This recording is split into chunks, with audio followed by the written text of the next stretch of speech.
Well, everyone, there was actually some very interesting news about the iPhone 12, which is very fascinating because the iPhone 12 is one of those phones that is a little bit older. There's not really too many new news things coming out for this particular phone, but what's very funny is that an iPhone 12 was actually submerged in water for the last like 3 months, which is insane. And what ended up happening is that this iPhone was found and it's still in working condition, which is very crazy. Now, I'm going to leave a link to this article in the description below, but I've talked about this a few different times. Basically, when I think there was an iPhone 11 that was submerged in water and an iPhone 10R that was also submerged in water at one point. And what was super crazy is that these phones, as of this point, are still completely working. Like, they're just in water. And I think there was like an iPhone 10 that was in a case that was in water, and that was like crazy news. So the fact that this iPhone 12 was pretty much still underwater for the most part was actually pretty insane, that it's still, pretty much working. Now, the story behind this is that this person basically went through into this river and they,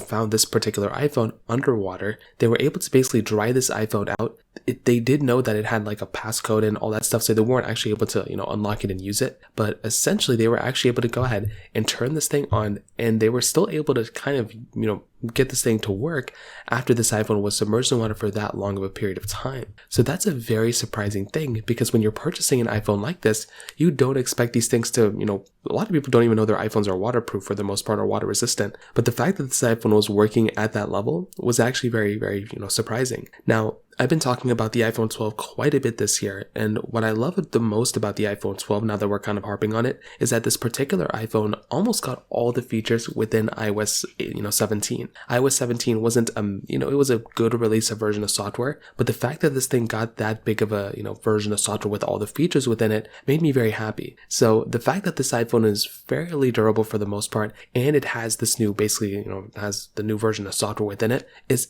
kind of makes me feel very confident of recommending this particular iPhone to a vast majority of people, because it's still going to be a very durable, very good iPhone that is still supported with software as of this point. So I will tell you without a doubt, I love the iPhone 12 now. I didn't really love it the most back then, but I love it now. I still think it's completely worth buying. And if I were you, if you're in the market, I would, recommend buying this iPhone for sure. So in terms of that kind of covers it up there. If you have any other thoughts or questions, let me know in the comment section below. Hit the like button, that would mean so much, but definitely hit that subscribe button. More importantly than everything else, I love every single one of you guys. Hopefully I'll catch you guys in the next video. Peace out till then.